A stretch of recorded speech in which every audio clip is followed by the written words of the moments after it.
This episode of The Dig is brought to you by our listeners who support us at patreon.com and by Haymarket Books, which has loads of great left-wing titles, perfect for Dig listeners like you. One that you might like is Environmentalism from Below, How Global People's Movements Are Leading the Fight for Our Planet by Ashley Dawson. In this urgent intervention, scholar-activist Ashley Dawson takes readers inside the popular struggles for environmental liberation in the Global South. These communities, among the most vulnerable to, but also least responsible for, the climate crisis, have long been fighting to protect imperiled worlds. Today, as the world's forests burn and our oceans acidify, grassroots movements are tenaciously defending the environmental commons and forging just and sustainable ways of living on Earth. Find Environmentalism from Below at haymarketbooks.org, where readers in the US and UK receive free shipping on orders over $25 and £20, respectively.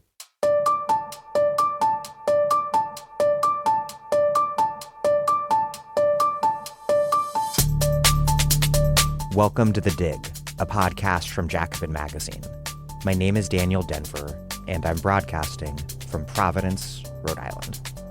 This is the third episode of Thawara, The Dig's new series on 20th century Arab politics with historian Abdelrazak Takriti. Thawara is Arabic for revolution.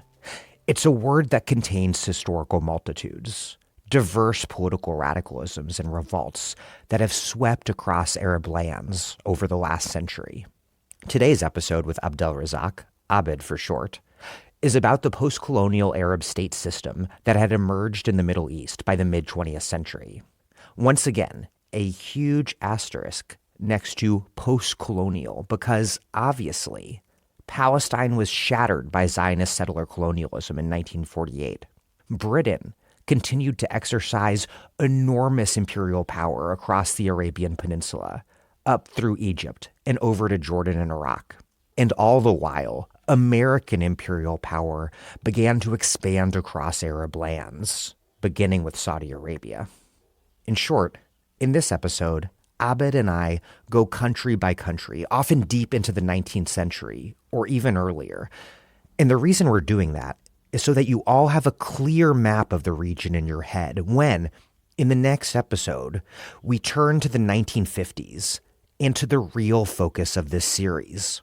The dizzying 2-decade-long heyday of nationalist, Ba'athist, communist, and various other radical and revolutionary movements and parties. Lastly, I want to lay out some Hashemite context that I think would be helpful as you listen to the episode.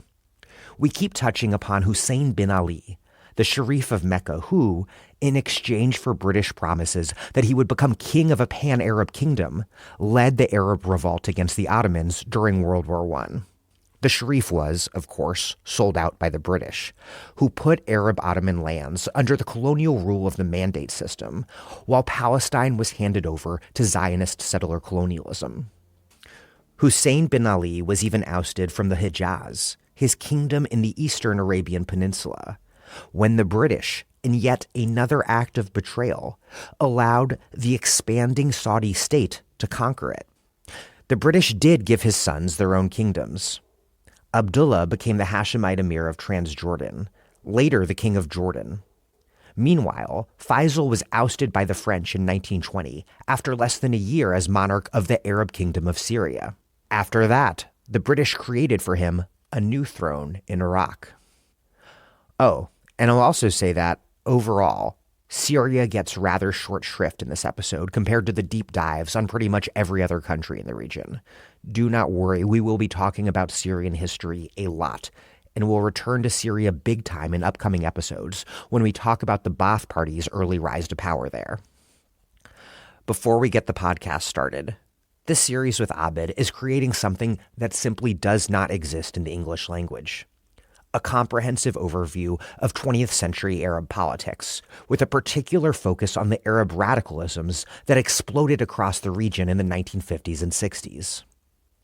You listen to The Dig because on this and so many other matters, we provide the sort of smart, in-depth analysis that you simply can't find elsewhere. And we do all of it without any paywall because we want the maximum number of people possible to listen. This is, above all else, a political education project. And the reason we can do that is because listeners who can afford to support The Dig and want to support The Dig do so at patreon.com/thedig. Contribute now and be a part of making this podcast a weekly reality that's free to anyone who wants to check it out. Depending on where you live and how much you donate, we also have mugs, books, tote bags, and everyone who contributes gets our excellent weekly newsletter by Ben Mabee, delivered straight to your email inbox. Click the link in the show notes and contribute. That's patreon.com/thedig. Okay, here's Abdelrazak Takriti, who teaches history at Rice University. A scholar of Arab and Palestinian revolutionary movements, he's the author of Monsoon Revolution, Republicans, Sultans, and Empires in Oman, and the co-author of the Palestinian Revolution Digital Humanities website, an incredible resource that will be back online soon.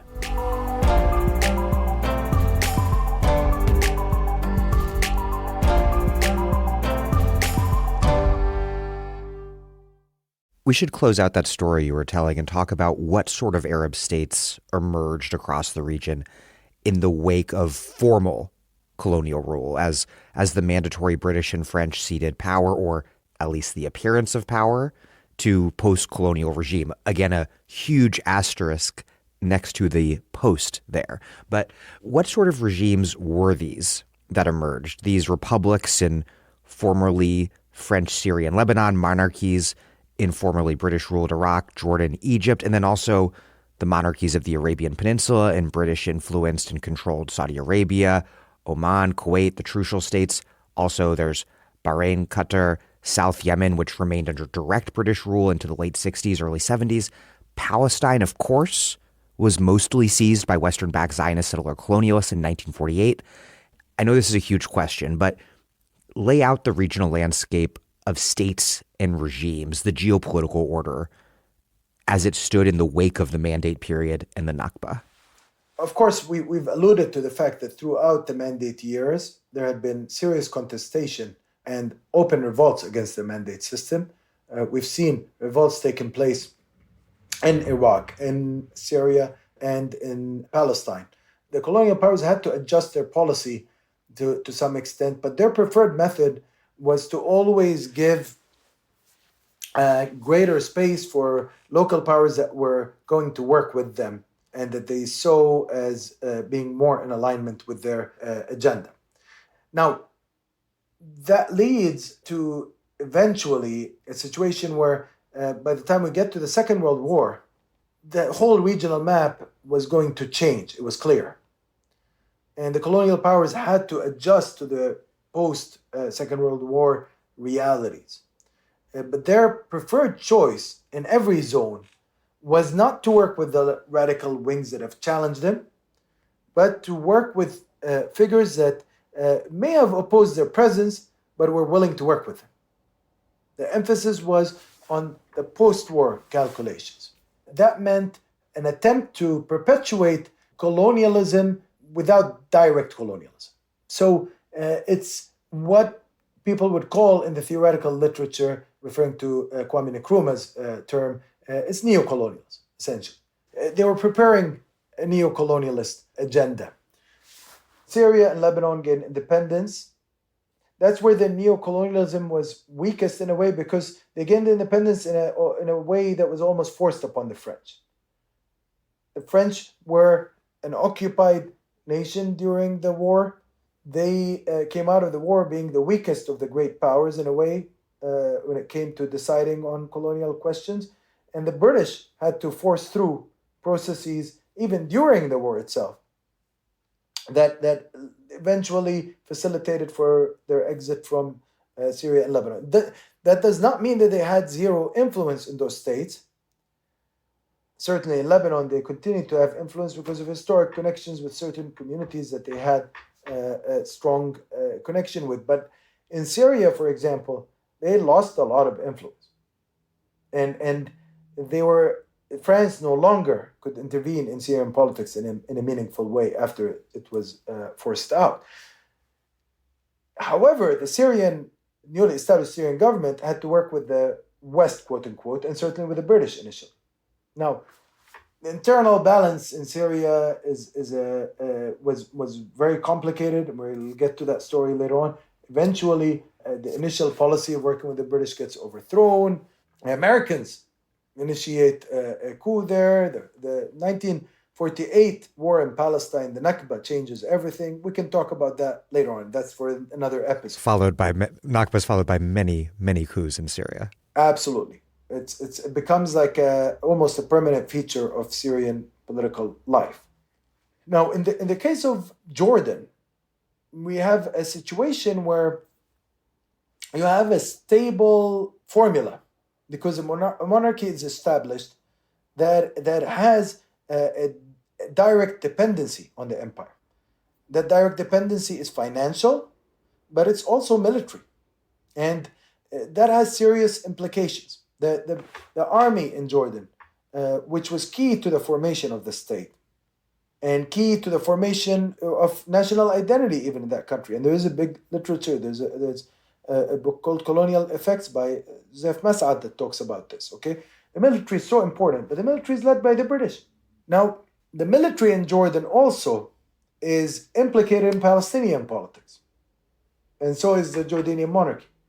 And they play roles that are connected to the British agenda there. There are communications between the Jordanian monarchy, its military force, the Arab Legion, right, which is under British command, the British Empire, imperial powers, and the Zionists who conspire essentially in the Nakba to an extent. And also there are military conflicts between Jordanian forces and Zionists in the West Bank, but ultimately the Jordanians, with British connivance, allow for Israel to be established on 78% of historic Palestine while ceding the West Bank to Jordanian control. Correct.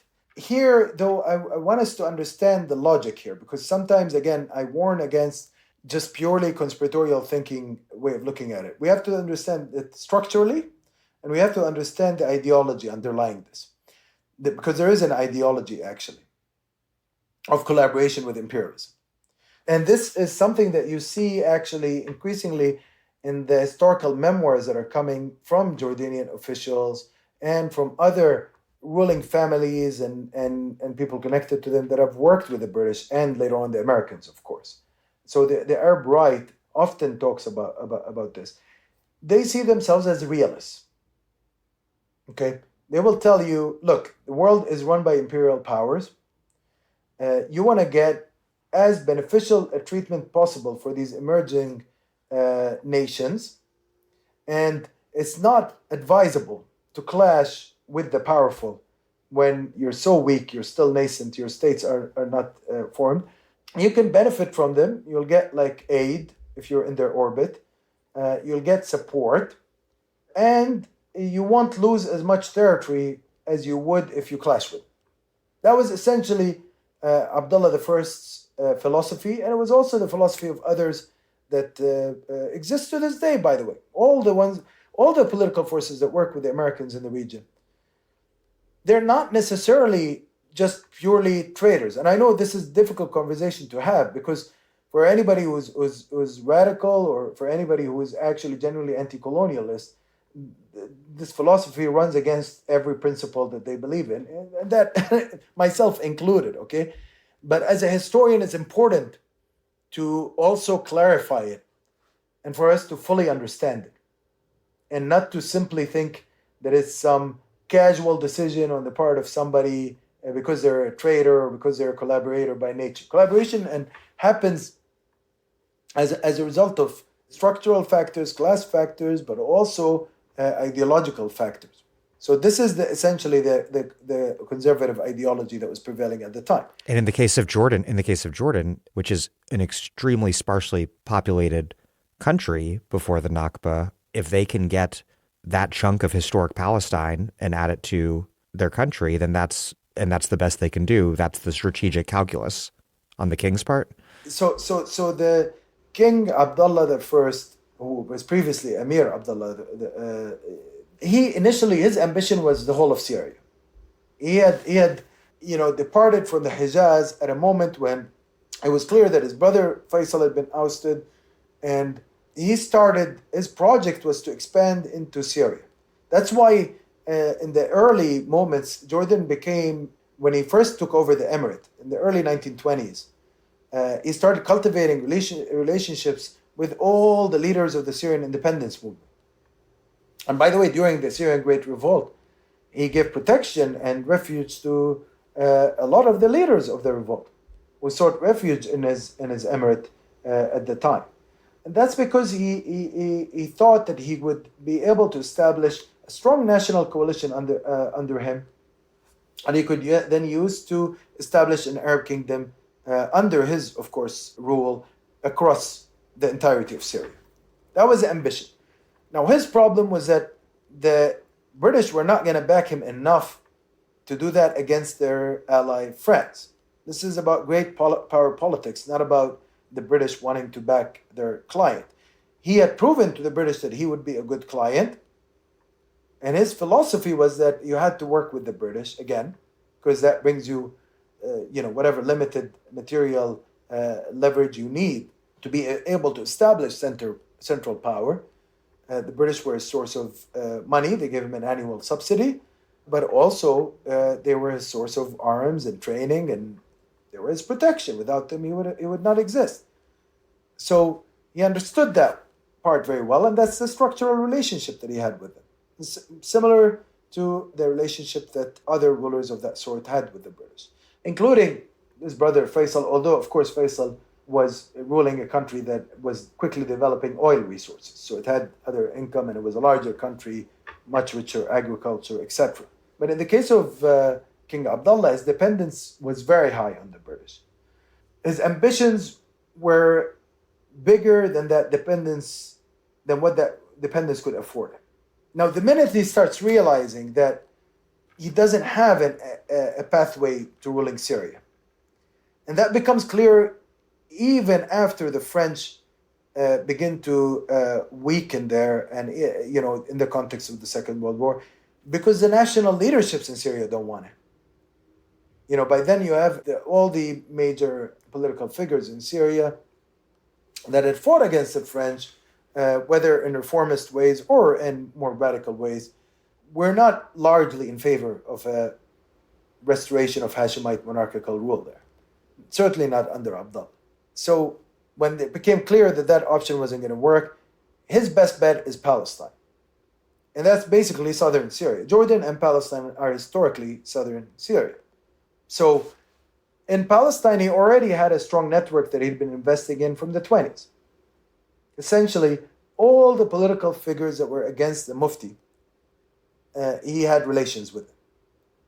He could not influence the Mufti because the Mufti represents the mainstream national current, and it's strong, and he has a big network around him. But he could influence the opposition. So he uses this opposition to build a power base in Palestine, and essentially he relies on a set of very influential West Bank families. The Ja'baris in Hebron, the Tukhans in Nablus, the Nashashibis in Jerusalem, to essentially establish a base of support that he could use to convince the British that he would be able to govern that bit of Palestine in a manner that's suitable to their interests. And the British, of course, don't want the Mufti in because they see the Mufti as a threat to their whole program. The Mufti does not want any part of Palestine to be lost to settler colonists. And that's enough for the British to see him as somebody that they can't work with. But of course, they forced him out after 1936. They were not going to entertain any genuinely anti-colonial project, even if we take seriously, of course, the reality of the Mufti having tried to work initially within a colonial framework. But eventually, his own class position, his own background, his own reality forced him to take a stronger stance. So Abdullah was a convenient option for them. And that meant that he could also work with the Zionists over partitioning the zone. Not because he believed in partition or he believed in Zionism, Abdullah was not a Zionist. Nobody in this region, including the biggest client state leaders that worked with the British, none of them are Zionists by default. They all know that Zionism is illegitimate. In their worldviews, it is illegitimate. Okay, But they consider themselves pragmatic. Yeah, they saw themselves as pragmatic realists, and they actually criminalized others that resisted it. They accused them of losing everything in the name of protecting everything. So they say it's not all or nothing. Do some negotiations. You have to appreciate the balance of power. The balance of power is the empire is in charge. You ally completely with the empire, and you get whatever scrambles it gives you. This is their philosophy. Speaking of the Hashemite kingdom, moving eastward, what is the situation like in Iraq, where Abdullah's brother is governing? So in Iraq, the situation is trickier for Abdullah's brother because, first of all, Iraq is a richer place, as I mentioned. It's a much bigger place, more populated place. Iraq is 5 times the size of Jordan, roughly. It's also more ethnically and religiously diverse. Jordan has mainly two religious groupings. There's a clear Sunni Muslim majority, and there's a Christian minority there. And they both have had very good relations historically, and they coexist just fine. There's no threat to the overall social order coming from religious difference. There's no threat to the overall social order coming from ethnic difference. It's almost entirely an Arab population. Now, you do have some refugee populations that have come there from earlier periods that play key roles, like the Circassians, the Armenians, and others. They're important for the Jordanian national fabric. You know, the Chechens and the Dagestanis. These populations did not pit themselves against Arabism or Arabness. In fact, they kind of became Arabized in a way, while retaining, of course, their national identities and characters. But like, for example, Armenians in Jordan are not working against Arabness or Arab identity, or they don't see themselves as being in tension with it. They have their own schools and churches and so on, and they have a clearly distinct community, but they speak Arabic fluently. They're part of the social fabric. Same for the Circassians and others. So Iraq is different. Iraq, you have, first of all, a great deal of religious diversity. There's a very large Shia population, there's a large Sunni population, and then you have multiple other smaller sects, including lots of Jews at this stage, lots of Christians of many different varieties. And in addition to that, you have ethnic diversity with at least two key major ethnicities, Arab and Kurdish. You have the proximity to Iran and contested areas with Iran in key areas as well, especially around Shatt al-Arab. So all of this creates for a very complicated social reality and also political reality and a geostrategic reality that's very different. I should note, however, and I should warn against projecting teleologically post-US invasion realities and discussions on the past. Because despite this diversity, there was always a formula to make it work. The idea that Shia versus Sunni is a permanent cause of conflict, for example, is simply not true. There were always elements of joint interests. There were many figures that emphasized national unity. There was a strong communist party that emphasized class-based politics. There's all sorts of dimensions to the Iraqi reality that are far more complex.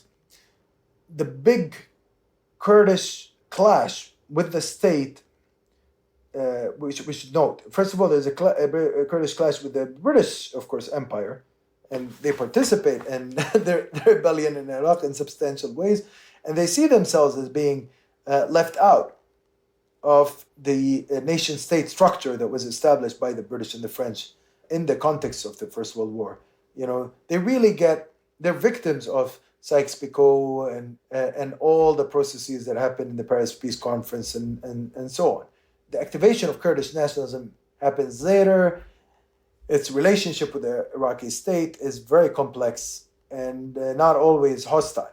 Initially, of course, the big Kurdish experiment at independence does not happen in Iraq. It happens in Iran, with the Republic of Mahabad. But then it's an Iraqi figure that's involved in that, Mullah Barzani, and he ends up being exiled in the Soviet Union, of course. Now, he doesn't come back to Iraq until much later, until actually the revolution of 58, he's brought back. So there are potential tensions that are potentially latent, but they don't always become manifest. And some of these tensions did not necessarily have to lead to the realities that they led to. And here I really should note that when we talk about history, some historians believe that some things were inevitable. I'm not one of these people. I really take seriously Marx's view that men, and I would add women, of course, like everybody, humans, make their own reality, okay? Like there is a role for agency in history.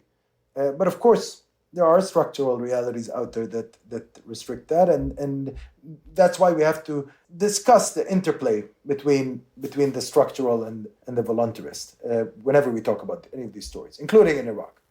Turning west before we get to the Gulf and then to Egypt, we should unpack what sort of unusual system the French imposed in Lebanon. Yeah, so what's interesting about Lebanon, Daniel, is, first of all, there has always been an attempt, at least since the 19th century, there's this French pressure to establish a separate political reality for Christians in Lebanon, and certainly Christian communities that they're connected with, which is primarily the Maronite community. The French present themselves to that community as their protector and their sponsor, and of course they have missionary schools.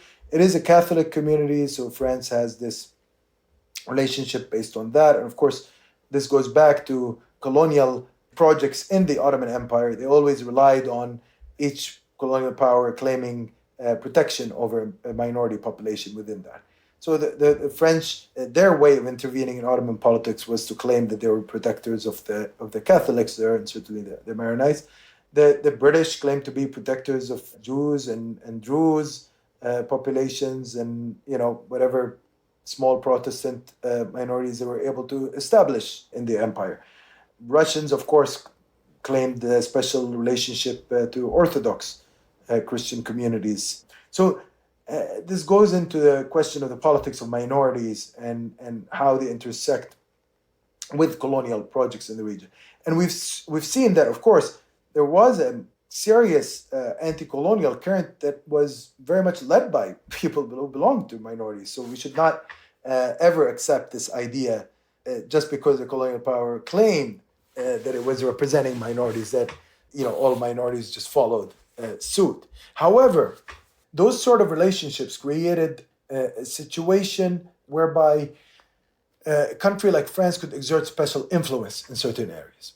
And that was definitely the case in Mount Lebanon, where you did have a compact minority there. The Maronites are concentrated there, and they have many villages in which they are the only sect, or maybe in some cases they're mixed with some Druze neighbors or so on. But there is a feature there that is sociologically different from the surrounding bigger Syrian space at this stage, which is predominantly a Sunni Muslim space with major Christian minorities. So that complexity, that diversity was manageable actually for many years and worked for many years.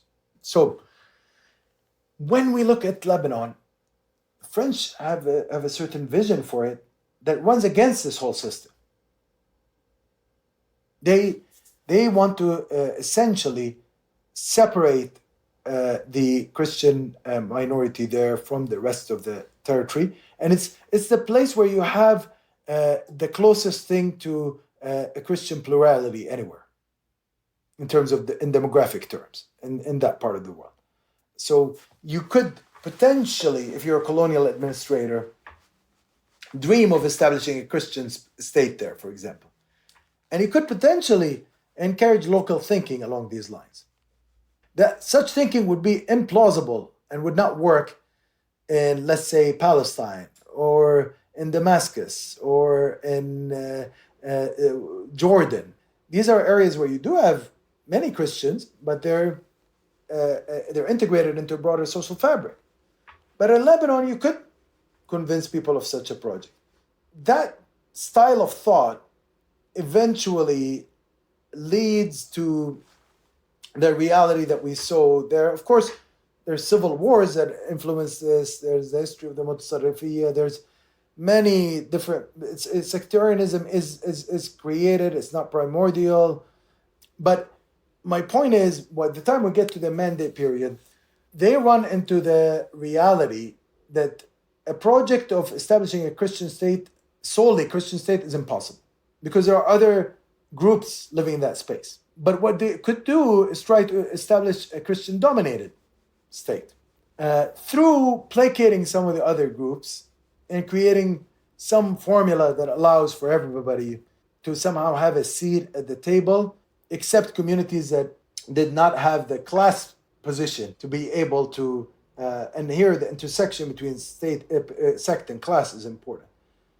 And I'm referring here specifically to the Shia. Yeah, the Shia is significantly the poor peasantry and working class of the country, where Maronites are not exclusively rich and the rich are not exclusively Maronites, but the ruling class does tend to be Maronite.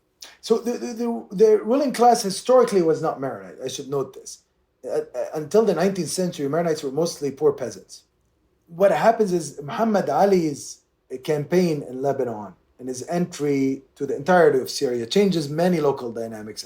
We didn't get a chance to talk about this, Daniel, but in the 1830s was a revolutionary decade in the Middle East in many ways, because you have this very ambitious Ottoman governor coming from Egypt, taking over the whole of greater Syria and possibly marching towards Istanbul. That was his plan.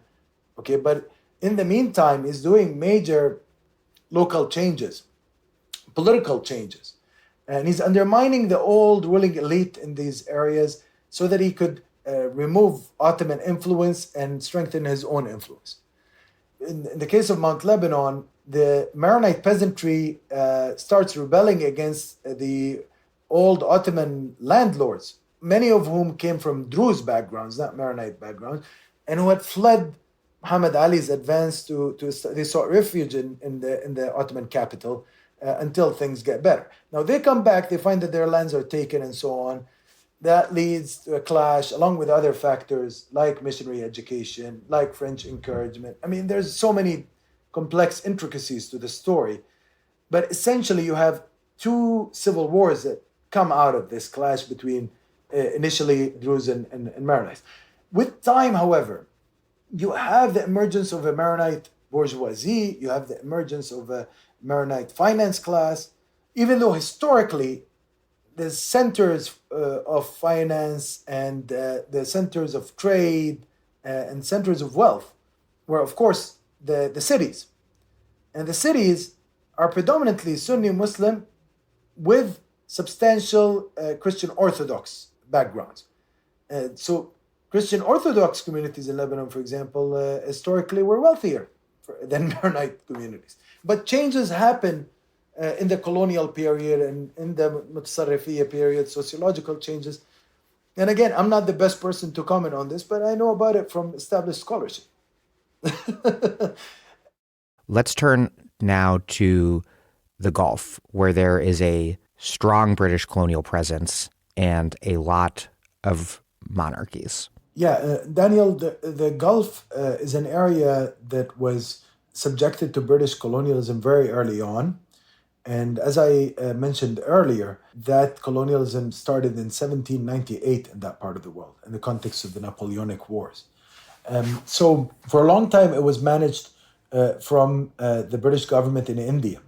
So if you were to want to research the politics of the Gulf before the independence of India, you would have to actually go through the records of the British government there. It's a very rich repository. And the way they did manage the region corresponded to that fact. It was designed to operate as a buffer zone for India, and the British influenced what you could call a British Monroe Doctrine there, essentially. They were saying no other power has a right to come to this area. We will manage the foreign affairs of this part of the world, and we will manage the major trading routes in this part of the world. However, we'll give the local ruling structures the domestic authorities within their territories. That arrangement essentially operated on the coast. In the interior of the Arabian Peninsula, the British tended to operate through a complex series of alliances with existing tribal leaderships and structures, as well as with more centralizing structures like the movement that had developed around the Al Saud. So they had deliberations with them, they had understandings with them, sometimes they had conflicts with them, but they always found a way to prevent them from overtaking the coastal areas. And if we want to understand the politics of the Gulf today, we have to remember that had it not been for the British being established on the coast in Kuwait, in Bahrain, in Qatar, in the Trucial states, which later became the United Arab Emirates, and in Oman, those areas almost definitely would have been part of the modern day Kingdom of Saudi Arabia. They would have been overtaken by the Al Saud and the religious revivalist movement that was connected to them. That's why I always warn people about mixing the ruling structure in the Saudi state with the ruling structure in the other smaller Gulf monarchies. They come from different social bases, and I can say very definitely that the Saudi ruling structure had deeper local roots than the ruling families along the coast, for a variety of reasons that had to do with the fact that without the British, those ruling families on the coast would have had a serious set of crises and would have found it very difficult to perpetuate their rule. The Saudis, on the other hand, had a local movement supporting them, had a religious ideology particular to them that could propel their project. But at a certain point, the expansion of their project depended on establishing relationships with Britain. And eventually, it was Britain that allowed them to formalize their control over the majority of the Arabian Peninsula, especially when it did not protect the Hijaz from falling under Saudi rule. So they left the Sharif Hussein, their older ally, who had rebelled against the Ottomans on their behalf, to fall prey to the Saudi control. And that's why the Saudi state expanded. The Hijaz being the western portion of Saudi Arabia where Mecca and Medina are. Yes, it's a thin strip that runs parallel to the Red Sea, roughly starting in the southern part of Jordan, which is the southernmost part of Greater Syria, and extends all the way down. So that used to be the Hijaz. The core of the Hijaz, of course, is around the holy cities of Medina and Mecca, but its main port was Jeddah, of course. Now, that was an area that had long been controlled by the Ottomans. It had an Ottoman culture. It was a very cosmopolitan area. And as a recent book by Rosie Bashir emphasizes, Mecca itself had a fascinating cultural life prior to its fall to the Saudi state. The Saudi state begins to transform everything around it, begins to appropriate everything around it. And in some ways, it develops through appropriation. It's definitely a commonwealth by acquisition. It's definitely built on a very coercive relationship with its surroundings. But as it swallows up everything around it in the Arabian Peninsula, it also acquires some of the features of what it took under its command and control. Now, had it not been for the British, it would have taken over the eastern coastal strip of the Arabian Peninsula. Had it not been for British intervention, it would not have been able to take the western part. The British they bid on the Al Saud. But it could definitely generate greater military mobilization than any other force in the Arabian Peninsula because they had a religious ideology that could mobilize.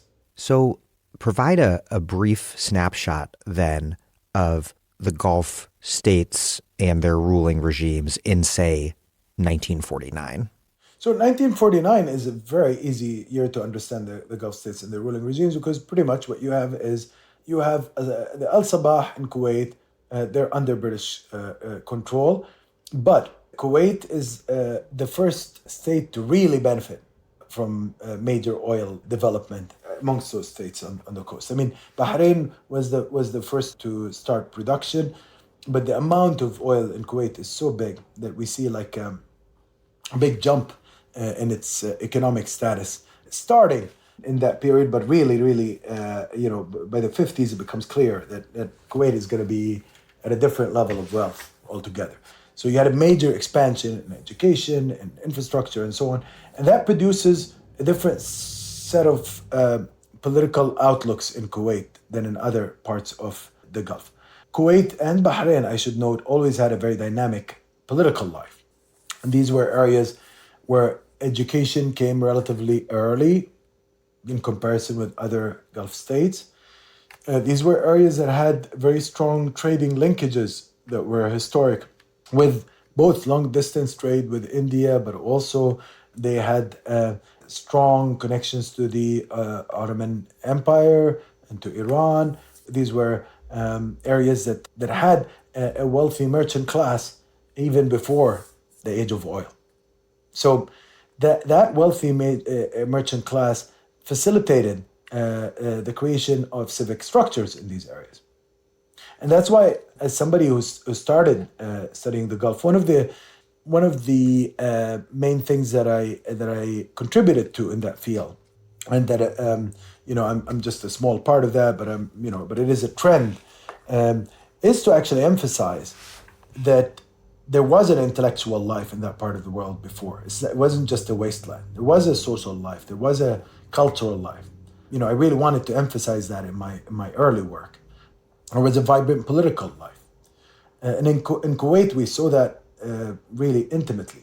Kuwait, for example, was a place in which the Arab clandestine movement operated, which later became very important for the movement of Arab nationalists. Which we'll get into in a lot more depth later on. Yes. It was a place where you also had early formation of educational structures that were geared towards anti-colonial thinking. So the interesting thing about that place is that the educational infrastructure was started by intellectuals who were reformist in outlook. And these intellectuals often came from mercantile families that were in competition with the ruling family. They never accepted that the ruling family has full say over the local affairs of Kuwait. That's why often people speak of Kuwait, even within Kuwait itself, as being a product of a sort of a social contract between the Al Sabah and the merchants of the town. It was almost like a mercantile model where the rulers facilitate the commercial activities, and that's their job, the commercial activities of the traders, because it was a trading port. That was its importance. But the traders had an independent economic base from the rulers initially. Now, later on, of course, and this is well established in the literature, people like Jill Crystal and others have talked about it in detail. Later on, oil changes that relationship because you have the ruling family is given control over the oil essentially by the British. And that becomes a formula across the Gulf. Once you give the control over the main source of revenue, which is oil, to the ruler, their position vis-a-vis the merchants, vis-a-vis local society, becomes incredibly powerful. And it's a situation where it's almost impossible to overthrow them through traditional means. That's why when people say, what explains perpetual dominance of ruling families in the Gulf? Why are they always in power? Why doesn't it change? I'm like, well, these are small societies in terms, I'm talking small in terms of population size, in which great wealth was found through this natural resource, but in which the colonial power had concentrated that wealth in the hands of the ruler and the ruling family, and then they get to control society through that. Let's move southeast down the Persian Gulf, which would bring us next to Bahrain. So if we look at Bahrain, we have also an active political life, similar to Kuwait. They actually struck oil first, so they were able to offer some of these major development projects early on.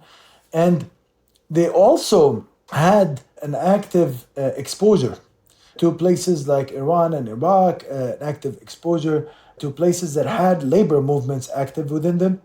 So that's why also you found the phenomena of strikes, actions, labor mobilizations going on in Bahrain fairly early on. That takes place in the oil company, in Babco. You find this really active labor life going on.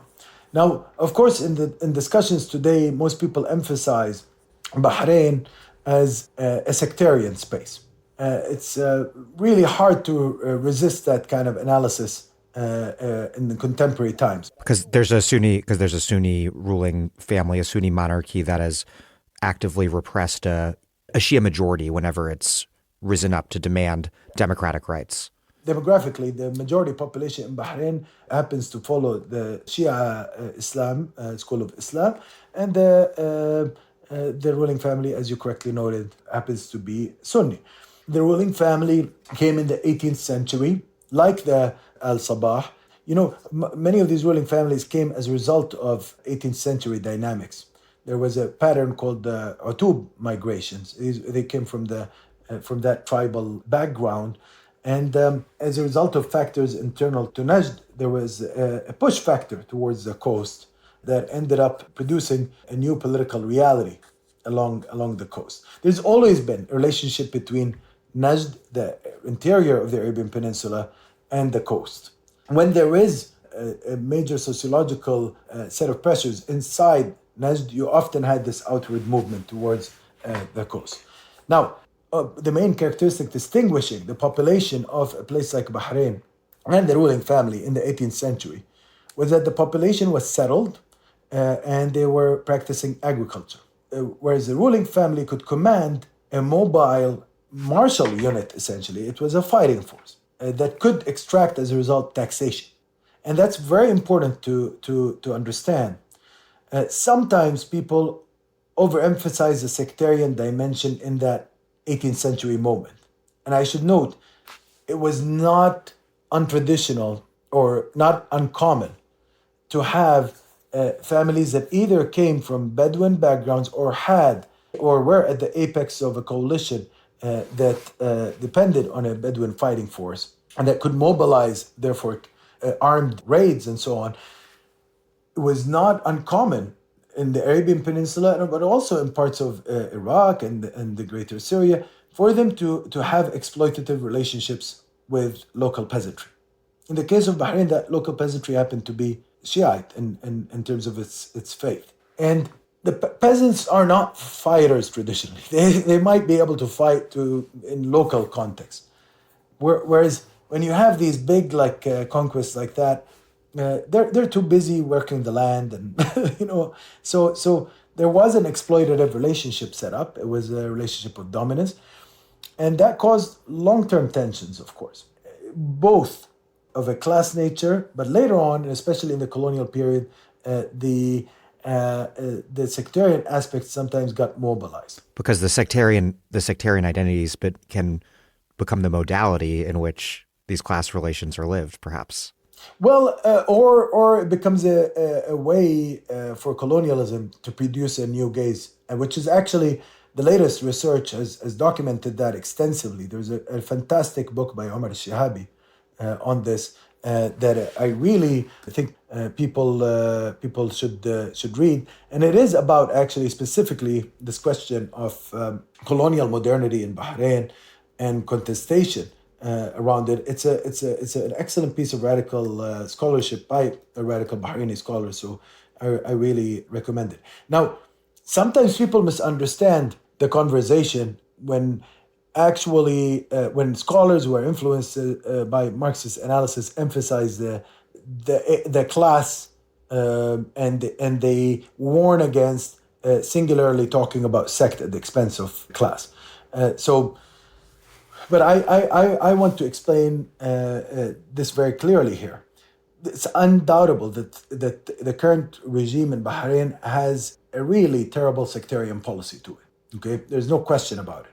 But it's very clear also that this has to be read in relation to class dynamics in a previous period. Let's move down the coast in terms of 1949 to Qatar. Yeah, so Qatar, it's an interesting story because, of course, the Bahraini ruling regime sees itself as actually the original rulers there. But of course, one of the classic British methods in this part of the world, and this is how the map of that part of the world developed, is that they presented themselves as arbiters, as people that manage the peace and impose peace when necessary, whenever there is a local conflict in the Gulf. That's why when you hear terms like the crucial coast, that's in reference to the British imposing a truce, a permanent truce amongst the rulers of these areas. They were imposing these treaties, limited conflict, and by that, what they're doing is extending their control. They're not really. It's not about them being peacemakers or anything like that. These are not British colonial officials. Were not hippies. Okay, they were not concerned with keeping the peace. Yeah, they wanted to control the space. So Qatar is a classic example of that. Whenever you have a conflict like that, and that's why, of course, the Bahraini rulers feel really bad about Qatar in particular, because it ended up being an area that they used to have some influence over, control over, even in many ways. But it turns out to be now a big repository of gas, and it's far richer than Bahrain, and a family that they consider to be minor in comparison to them. I want to remember here, this is about also clan feuds. So ruling clans were trying to establish their control over different parts of these territories. A ruling clan that the Al Khalifa used to consider to be minor to them or inferior to them, the Al Thani, is now far, far richer and has much greater say in world affairs. That was created by the British. They decided, as a result of that conflict, that they ruled in favor of the Al Thani having dominance there. So they ended up having the control over the Qatar Peninsula. Now, of course, what's also important to remember here is whenever you look at any of these structures, you should examine also the relationship with the Najdi interior and the relationship with the Al Saud. And initially, Qatar had a good relationship. And when it came to the actual religious background, they wholeheartedly embraced the message of Muhammad bin Abdul Wahhab, who was, of course, the main preacher that created or played a key role in the creation of the first Saudi state. Let's keep moving down the Persian Gulf coast to the trucial states, the British aligned trucial states, the British dominated trucial states, which today are the United Arab Emirates, and also south of that to Oman, because we can't understand those histories separately. Okay, so if we go back in history, we'll find that in the late 18th century, early 19th century, two of these locales you mentioned had particular significance militarily and economically. Ras Al Khaimah and Sharjah were the centers of the Qasimi alliance, which was, of course, a major maritime force and a major trading force in the Indian Ocean and the Gulf. The British accused them of piracy, even though actually, if you look at it historically, and this was a point that was made by the current ruler of Sharjah, who comes, of course, Qasimi lineage, and has written a book on under the title "The Myth of Arab Piracy in the Gulf." He's saying, well, from our perspective, it wasn't piracy at all. The British were the real pirates because they were stealing the trade routes that we had long dominated. And suddenly you have these colonial companies, British East India Company coming in, and they're undermining established local Indian Ocean trading patterns. Piracy does some of the same sort of politico-ideological work as terrorism. Absolutely. Not just in this part of the Arab region. We know that also in the so-called, what was referred to as the Barbary Coast, which of course is not how we call it, but in the Maghreb, in the western side of the Arab region, piracy was also used for imperial purposes. And we know very well that one of the big early instances of American imperialism, of course, was the bombing of that course, like possibly one of the long distance naval operations, the earliest long distance naval operations of an imperialist character, U.S. imperialist character, took place there. So that should be of interest to U.S. Listeners.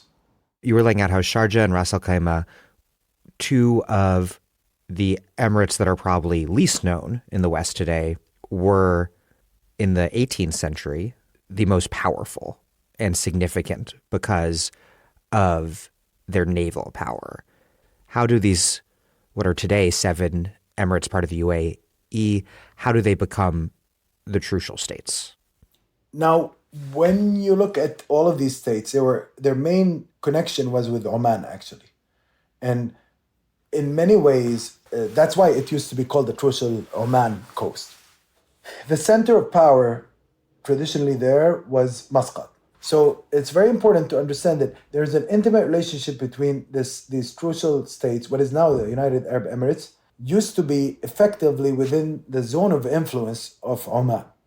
And in many ways, it's some of its own citizens today used to demand, back in the days when there were active political movements in that territory, used to demand a Greater Oman project, for example. They wanted reunification with Oman because they saw themselves as being culturally, politically, and economically tied to it. So it's very important to understand that connection.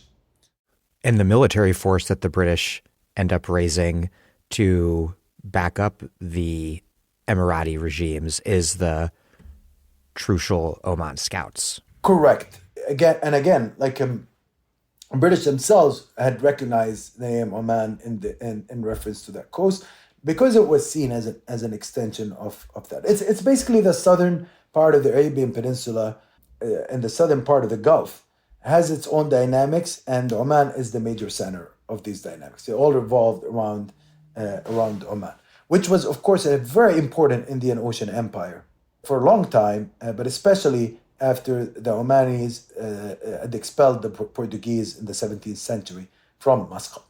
So it was the first place to experience serious Western colonialism in the eastern part of the Arab world, and the first place to witness a successful expulsion of colonialism, but also in a way its replacement by a different kind of imperial system that was local to the Indian Ocean, but in which the Omanis became the dominant power. They chased the Portuguese around the Indian Ocean and managed to acquire some of the areas that they had previously controlled. What we have then is, in Oman, you have a new dynasty that gets established after the 17th century and the expulsion of the Portuguese. But eventually you get into a civil war in the 18th century. And really, I mean, the defining feature of the Gulf and the Arabian Peninsula in its entirety, Daniel, and this is something that's very interesting to observe. All of the ruling families in that region pretty much are a product of 18th century developments and turmoil that took place. The Omani ruling family today, the Al Busaid, come out of a very difficult civil war that took place in Oman in the 18th century. And the main moiety division between the two big tribal alliances in Oman also took shape in that period in the 18th century as a result of a major civil war or as a manifestation of it. That also applies to Saudi Arabia. The Al Saud came out of 18th century dynamics and the revivalist movement that got established there. The various ruling houses in the northern Gulf came out of 18th century dynamics, the Utub migrations that we referred to earlier. And almost all of the southern coast, what is now the United Arab Emirates, was also similarly, took shape in the 18th century, the relations of power and the specific dynasties that took control. So 18th century is a very important century for understanding that region. And the British made sure, because they arrived in the 19th century, they essentially fossilized the existing structures. They made them very difficult to remove. And anytime anybody tried to challenge them, as was the case in Oman and elsewhere, they cracked down on them. And we will get into the revolutionary struggle in Oman later on. We will. But in the Emirates, the British basically initially had to establish their control through coercion. And they had to basically contain and domesticate the Qasimis, the alliance that I referred to earlier. And essentially they did that by burning their ships, burning their ports, attacking them, and destroying their naval power to the extent that they could. They also carried out these activities through encouraging collaboration with other local rulers in the area that were competing with the Qawasim. In this case, for example, their first expedition against the Qawasim was done in cooperation with the local ruler of Muscat, which is basically the capital of Oman today. So we have this interesting situation where through a combination of creating pliant-client regimes and exerting enormous force, relying on superior firepower and a more developed navy, the British essentially were able to generate new relationship of patron-client control, and the whole space becomes a playground for imperialism. At this point in 1949, many of the trucial states, they are not the places we would think of today. Things like diving for pearls are major parts of the domestic economies. Or not when you think of Dubai in 2024. This is not what it looked like at the time. Of course not. But also we should remember there was old wealth in these parts of the world, partly because of the pearling industry that you referred to, which did generate income, and partly because of long-distance trade with India, which did generate income, and various other Indian Ocean trade activities. In the case of Kuwait, of course, it's a different story. They owned, the merchants there also owned a huge agricultural lands, including date palms in Iraq. So they had a different base of wealth in addition to the trading. But in the case of the Southern Gulf, they really got hit by the pearling crisis that came about as a result of a couple of factors. First, there was a Great Depression, which really affected the market for luxury products like that. But also, more importantly, the discovery of these cultured pearls and essentially artificial pearls that the Japanese developed in the 1930s. And that really undermined created economic crisis on an unimaginable level in a part of the world that did not have too many resources of an agricultural nature or elsewhere. People depended on the sea, and the main luxury item that you could derive from the sea at that moment was pearls. That's the best export product that you had. So, they still had other seafaring related activities that could generate income in places like Dubai and elsewhere, which mainly trading, essentially transit trading and making. You're not actually really exporting anything you're producing, but you're definitely transporting different items, and you're acting as a linkage between different parts of the world and your port. But that's not enough to generate the sort of wealth we see today. Nothing is enough to generate the sort of wealth we see today, except for a major, boom like the oil boom that we saw a bit later. Let's move south into what is now Yemen, and at the time was divided between a Zaydi imamate in the north and the British colony of Aden and kind of surrounding regions under British control around Aden. So remember, Daniel, the same rule that applies in the Gulf applies to Aden. The purpose of the British was to control the coast. That's where they concentrated their energies. That's where they concentrated their power. Now, they really liked Aden early on because of its strategic nature. If you are going to think like an empire and you're going to take a look at the map of the British imperial world, you would understand why Aden is so important. It lies at this interesting intersection of, you can think of it almost like it's a junction. It's a place where all the, if you think of the sea as roads, basically, it's where all the roads intersect in a way. And instead of gas station, these steamships need coaling stations. Absolutely. So you want to stop in a place, and what's a great suitable place to stop? It's a place that has access to the Arabian Sea and the Indian Ocean, and that has access nearby. It's not too far. The Red Sea. Later on, once you have the Suez Canal, that opens up a Mediterranean route. Wonderful location On the on the way to way to India. India, which is actually the most important calculation for the British. And Adan is really very much tied to Indian policy and throughout. And later on, it becomes useful also for airplanes because you need to also refuel and you need like places for that. So all of these major British locations become also the sites of aerodromes and other concoctions of the sort that.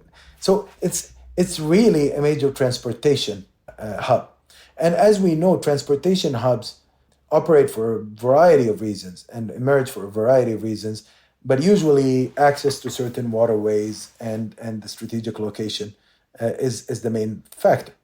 That was the case also in the, by the way, United States. When you look at cities that operated in that way, there's a reason why the opening of the Erie Canal and others leads to a certain boom in certain regions. There's, I'm sure urban historians can have addressed this in your podcast and elsewhere. The same rule applies here. It becomes an important also site for the projection of British power, naval power. So it's not just trade, it's about military control. And you want the Royal Navy to have locations like that. That's why Aden becomes such an important port. Becomes one of the busiest ports in the world at a certain point. It's an incredible location. But the British want to control the port, and they don't want the hinterland, though. They just want to protect it from the hinterland.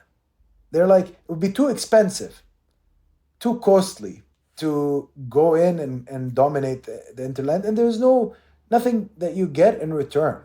And this is something that sometimes people forget about imperialism. When they look at these maps of the British Empire or something, the map is colored all in the colors of the British. Actually, it's a much more complicated map. There's a lot of like little patches here and there, like little dots that are scattered around. That would be a more accurate portrayal in relation to this part of the world. It's not like a contiguous big landmass in the Arabian Peninsula. What it is lots of little dots that are protected from their hinterlands, and think of them as islands almost.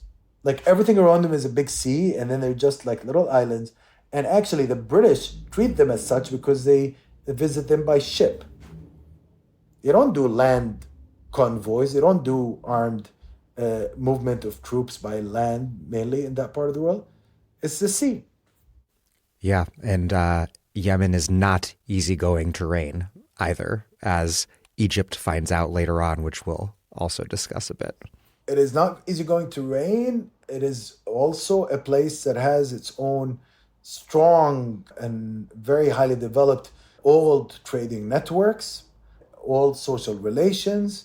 Hadramaut, which is the so-called hinterland of Aden, and that whole area, which is the southern part of Yemen, produced a very distinguished tradition of maritime trade in the Indian Ocean, and produced mercantile families that had extended their influence all the way to Indonesia and Malaysia. And if you look at family names and surnames in Indonesia and Malaysia, amongst even the political ruling class, you will find a good chunk of Hadrami families. The Attases, for example, in Malaysia. And one of them is a radical scholar, actually, who wrote a fantastic book, The Myth of the Lazy Native. I highly recommend it. It's a classic from the 1970s. Really great, wonderful denunciation of the colonial myth of the native being lazy, specifically in Malaysia. It was written by a member of that family, Al-Attas. These are Hadramis. Hadramaut also produced an anti-colonial tradition against the British specifically. It was a troublesome spot for them, even in India, especially in India. So all the so-called Mapila uprisings in India, which are in the southern coast, what the British used to call the Malabar coast, those were led by Hadrami Sayyids, Hadrami heads of Sufi tariqas that mobilized the peasantry. The peasantry used to think of them in India as spiritual leaders. Some venerated them even as having healing properties and so on. And these were very well established in that part of the world and led, again, big rebellions against the British. So there's a history that is very rich to Yemen, and it's not a self-enclosed place. It's a place that's always been in touch with the world. Now we think of it almost always as an isolated zone, but Yemen is a fascinating, incredible country, Daniel. Another thing to remember, some of the I know you're a big coffee drinker. Yemen, of course, is, along with Ethiopia, is the origin of coffee. It comes from there. You know, a lot of the terminology we use. Why do we speak of Arabica beans and why do we speak of mocha? These are Yemeni references. So, FYI, also the best skyscrapers in the ancient times were in Yemen as well. For those that are interested in that side of architecture, just take a look at Sana'a, and you'll see the beauty of these structures. Some of them more than 2,000 years old. It's an incredible place, and of course, it's being bombed by the United States today. But today, as back then, you could see the strategic importance, because if you have control over that trading route, you could block the Red Sea. And now we know that the government in Yemen is trying to stand in solidarity with the people of Gaza by disrupting Israeli shipping in the Red Sea, and the response has been to bomb them even more than they used to bomb them before. I mean, they've really, U.S. imperialism and its allies in the region have really created and manufactured the humanitarian disaster there, Daniel, that is unbelievable. But we cannot understand that without understanding actually this background that we're talking about. Hi, this is Olufemi O. Taiwo, and you're listening to The Dig. You can support the podcast at patreon.com. The Dig is produced in conjunction with Jacobin Magazine. These are tough times for publishing, but Jacobin is sticking at it, publishing over 200 original essays every month online and producing the best socialist print magazine in the English language. Jacobin's work is just so vital in creating socialist arguments that can penetrate into the mainstream and, like Marx says, change, not just interpret, the world. But this work is dependent on your support. If you're able, please consider going to jacobinmag.com/donate and making a tax-deductible donation today. Regular monthly donations help Jacobin plan even better. That's jacobinmag.com/donate. You'll keep Jacobin going in tough times, and Jacobin will be there for you for the struggles to come.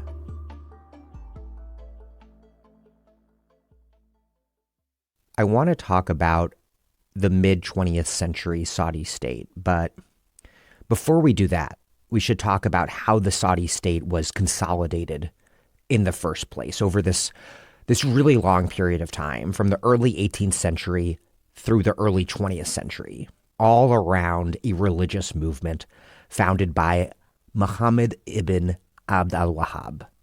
There are, in fact, 3 Saudi states over this period. Let's start with the first Saudi state and how Wahhabism drove its creation from the 18th through the early 19th century.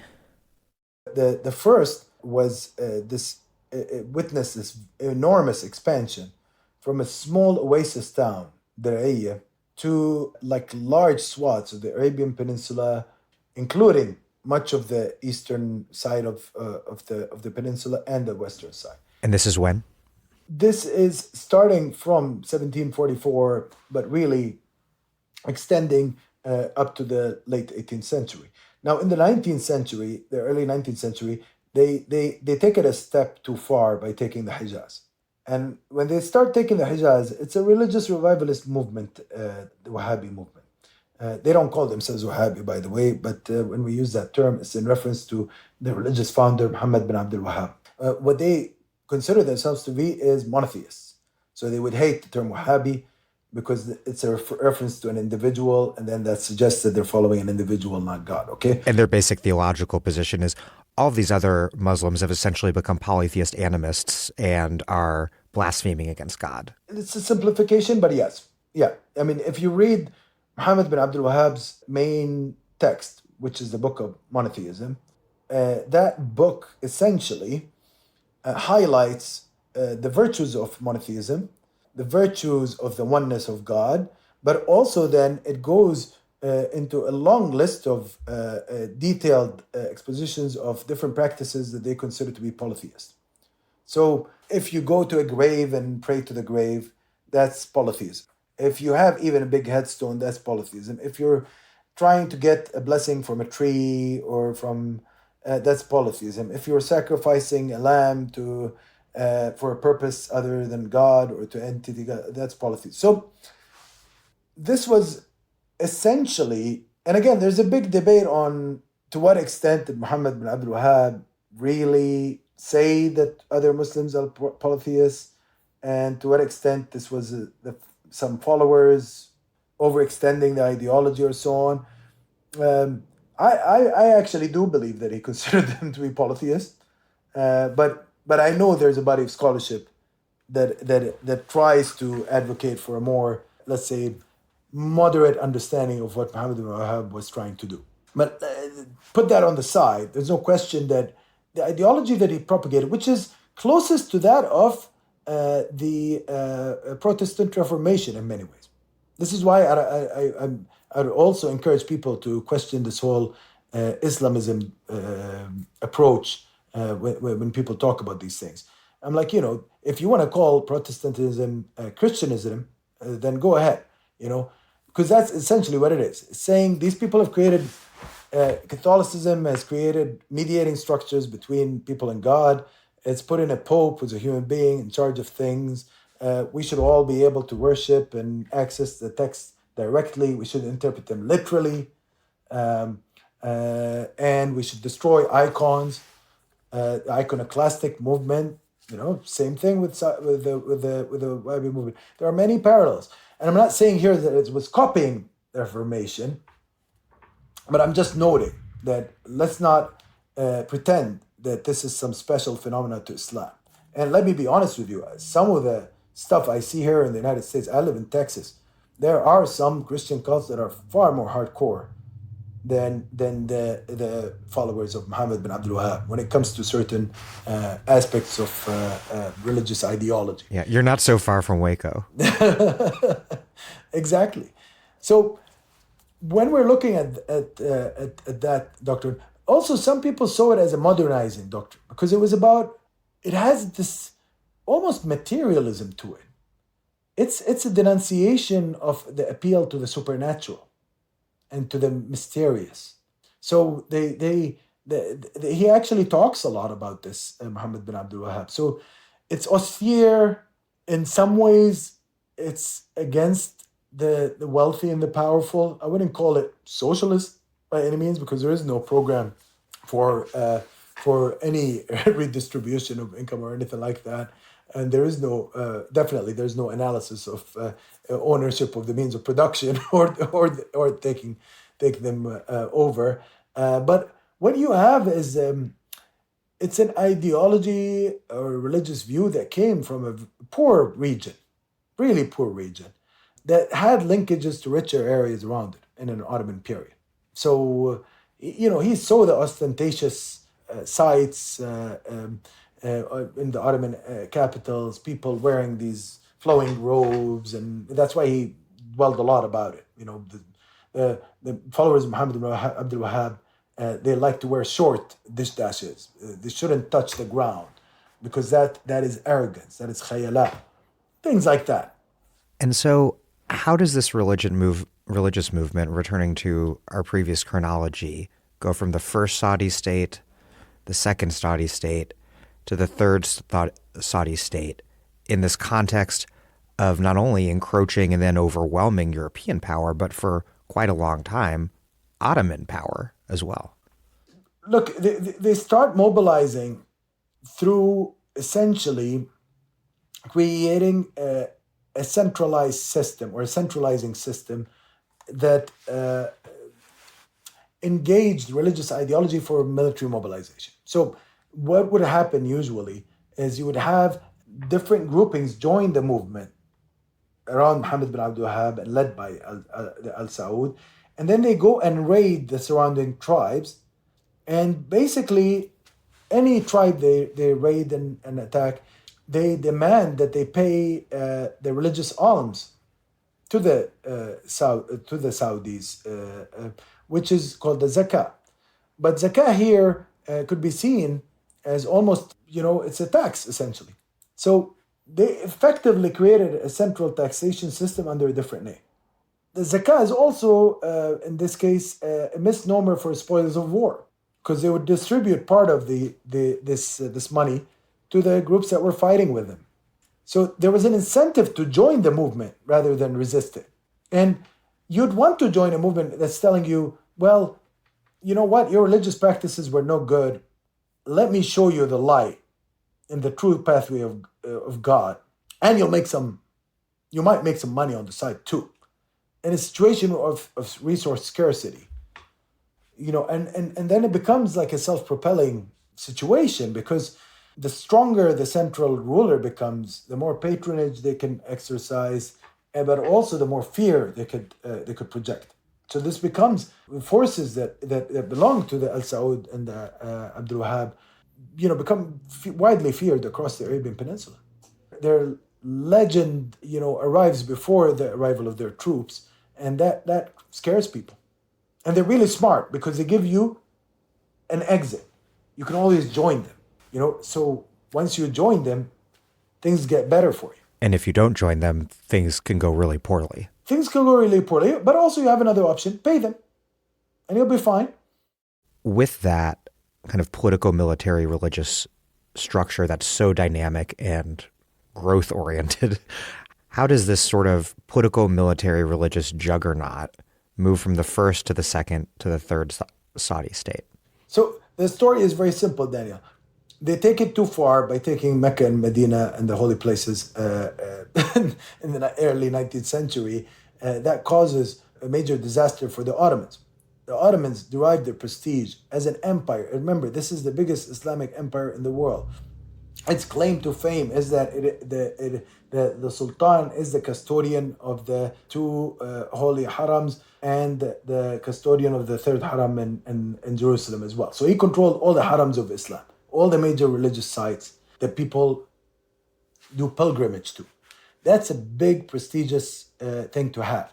And for him to lose the most important center for Islamic worship, Mecca, is a disaster. And to add insult to injury, with the doctrine that they had, some of the folks around the Saudi state were like, well, you have all these worshippers going to the tomb of the Prophet seeking blessings, and Prophet is not God. Remember, in Islamic religion, Prophet Muhammad is not God, is not son of God, is not any. That's why Muslims get so offended when people call them Mohammedans. Because again, Muslims are monotheists. They don't believe that Muhammad is God. He is a messenger of God. And you can just call him Muhammad, by the way. You would add sallallahu alayhi wasallam out of respect and acknowledgement of his status as a messenger, but he is not God. So the followers of Muhammad ibn Abdul Wahhab were like, to ensure and make the point that he's not God, we're going to go and play around with the tomb of the Prophet, because there's too many people doing superstition around it, trying to appeal for magic powers and so on. That is some seriously risky iconoclasm for most Muslims. That's the thing. It's one thing to go and even do a provocative action like raiding the Shiite holy cities, which they also did, by the way, and which happened to also be much more ostentatious. You know, the Najaf is there's golden domes and really fancy structures there. It's one thing to go around denouncing Najaf and Karbala and doing raids on Iraq in the Shia holy sites, but it's another to even take it to the next level and starts playing around with the Prophet, with the tomb of the Prophet. But also, more importantly, it's a big challenge to Ottoman prestige and legitimacy. So the Ottomans try to mobilize.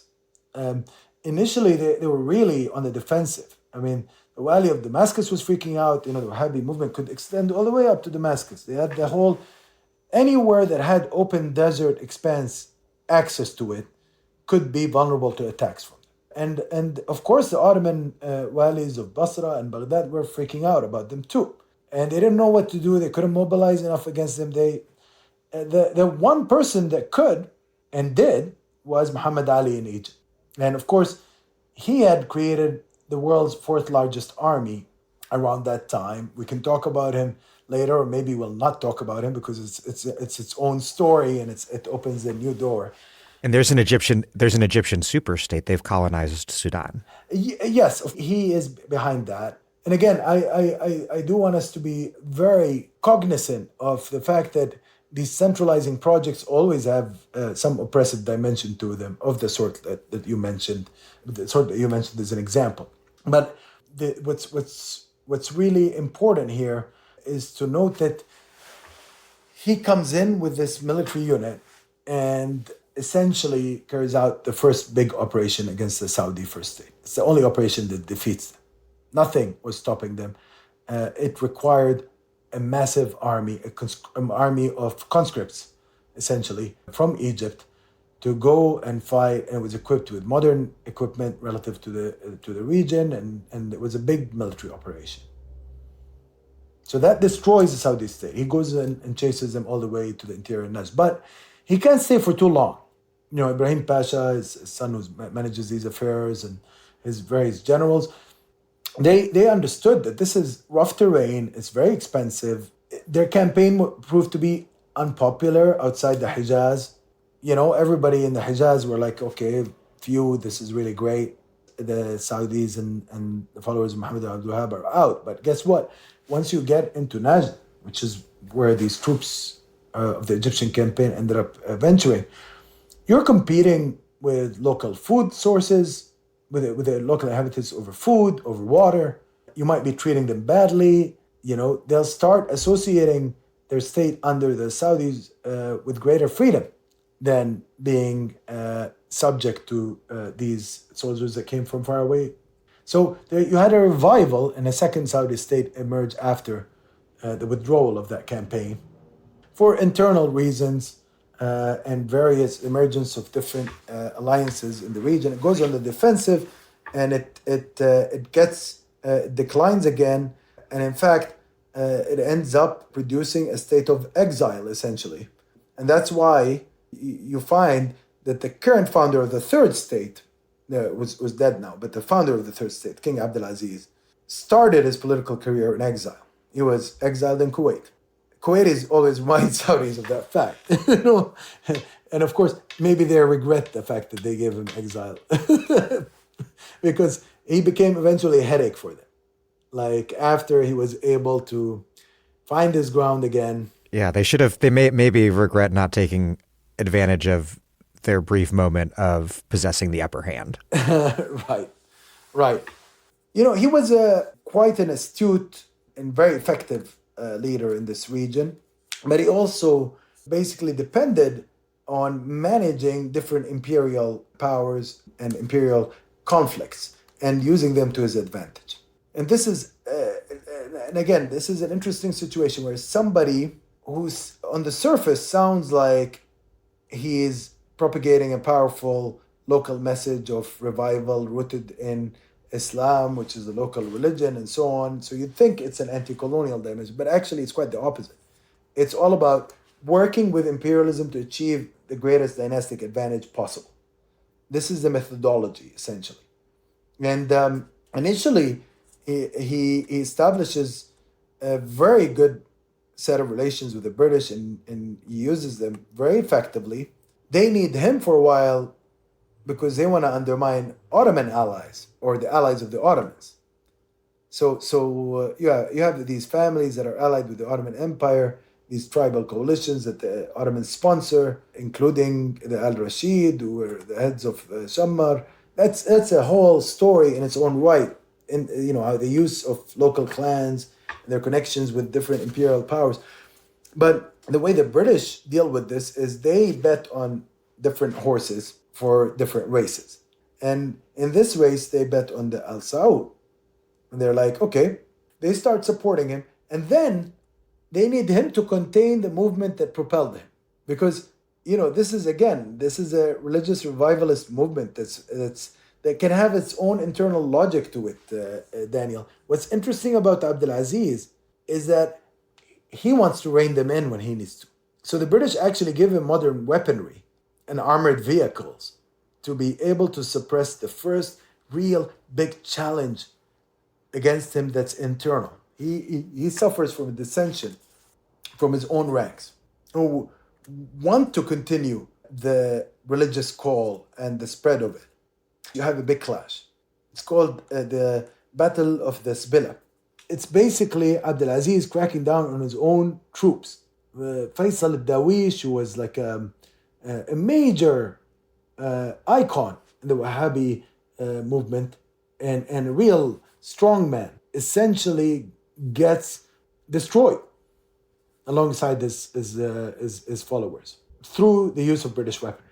And then how does that moment of critical British military support for the consolidation of the third Saudi state around the monarchical power of the Saudi royal family, subordinating the Wahhabist religious authorities to the crown, how does that then lead to the Saudi shift into the American sphere of influence and the centrality of Saudi oil, which is where we get to by the late 40s, early 50s, Saudi Arabia?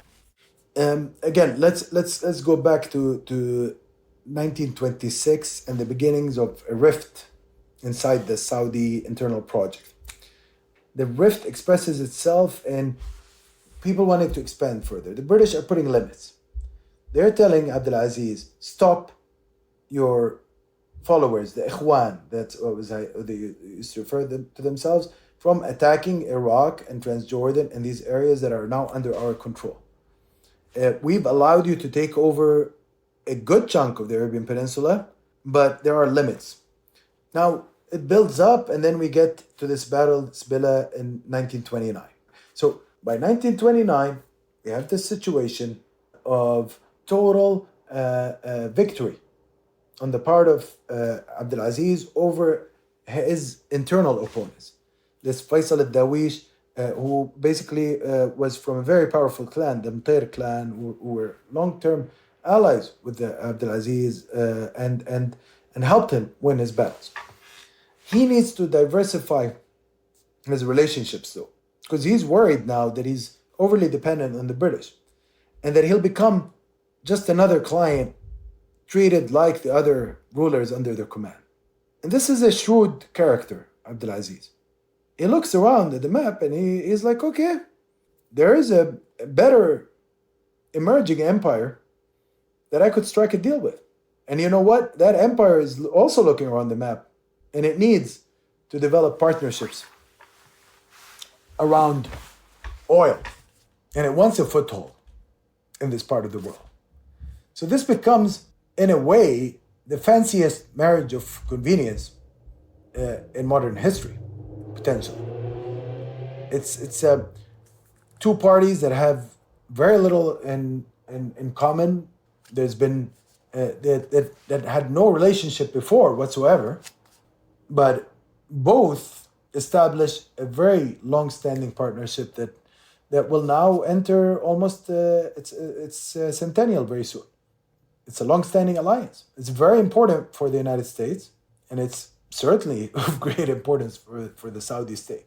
Without it, the Saudi state would have been really under the British thumb. What sort of Egyptian state took shape over the course of an extremely complex and conflictual 19th century with Muhammad Ali and the Ottomans, and then the British colonization of both Egypt and Sudan, which were a united entity at that time because of Egypt's conquest of Sudan? You know, all of these things are so interconnected, Daniel. You have an Ottoman governor, Muhammad Ali, achieving essentially dominance over Egypt in ways that led him to supersede Ottoman authority itself. He was able, in the aftermath of the restoration of Ottoman rule over Egypt, of course, the Ottomans lost rule over Egypt for a brief period when Napoleon occupied it, but in 1798. But you had then a restoration of Ottoman power. You have this very ambitious figure taking charge. And I'm not going to go into the details, but essentially, he launches a big military project that has an industrialization dimension to it that's very ambitious.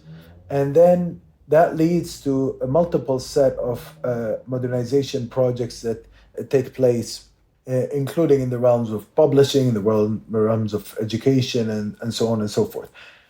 Now, what that results in is also the expansion of this government beyond the confines of Egypt. You mentioned increasing encroachment upon Sudan, but also he expands into Syria and even plans to take over the imperial center itself. Had it not been for the British, he would have. It's the European powers that constantly suppressed Muhammad Ali, even though he tried very hard to appease them. He's the one, by the way, that paves the way for the revival of Christian Zionism, interestingly, because Muhammad Ali opens the doors of the Holy Land, all these European consuls and so on. He allows them to establish a presence in Palestine.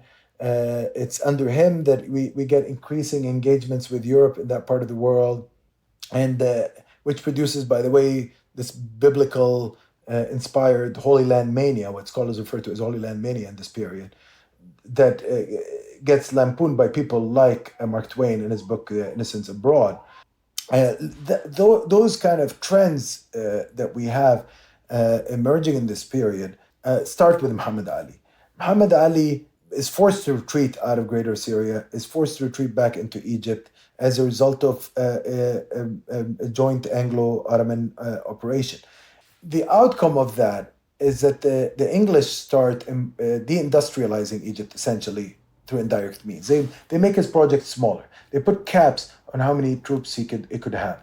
They limit his ability to expand, and through that they also limit his ability to manufacture. They impose a free trade agreement. Free trade agreements, we often think of them during the anti-globalization movement. We used to talk of them as a 1990s phenomena, and I was very much part of that movement in those days. And that's actually where I gained my political consciousness, Daniel. Same here. Yeah, so you see, we're both dating ourselves. The moment it's a problem, but yes, I was there in those protests back in the day, and but you know what, like.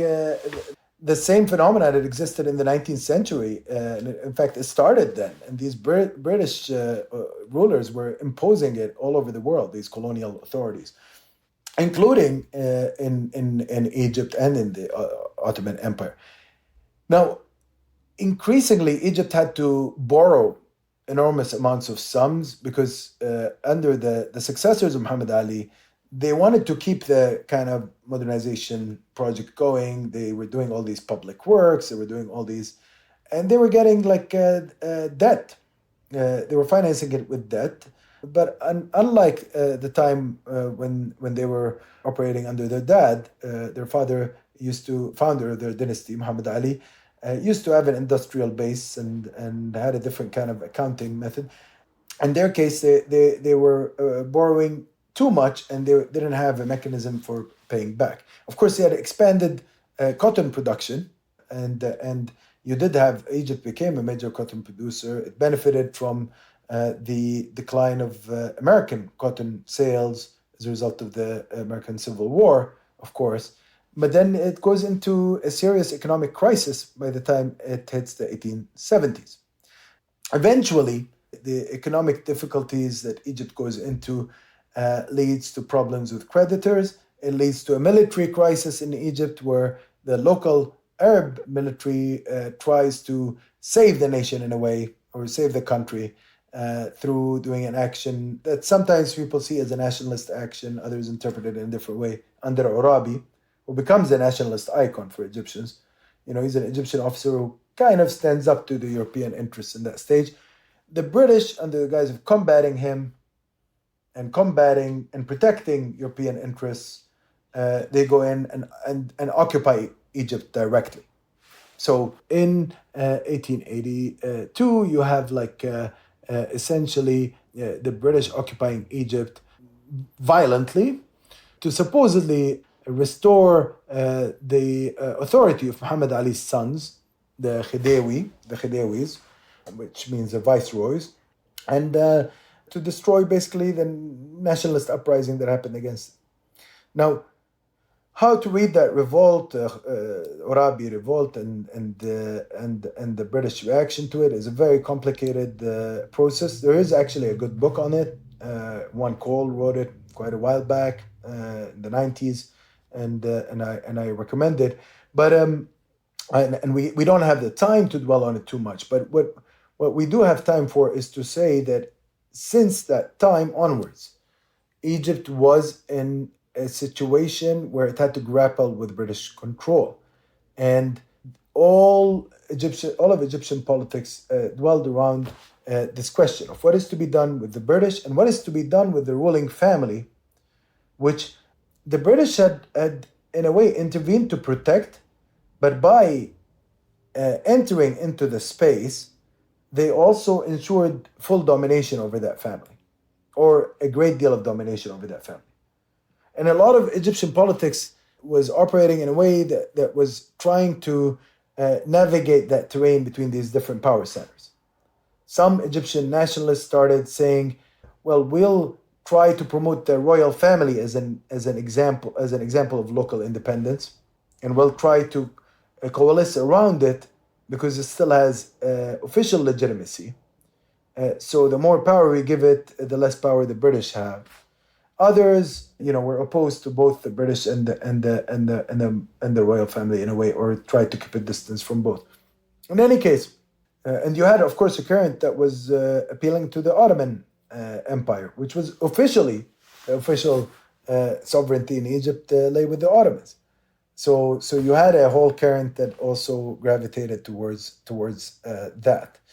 This was before, of course, more radical movements started becoming really big, and you had a genuine Egyptian left that rejected all of these structures later on. But the complexity of the 19th century cannot be fully captured here.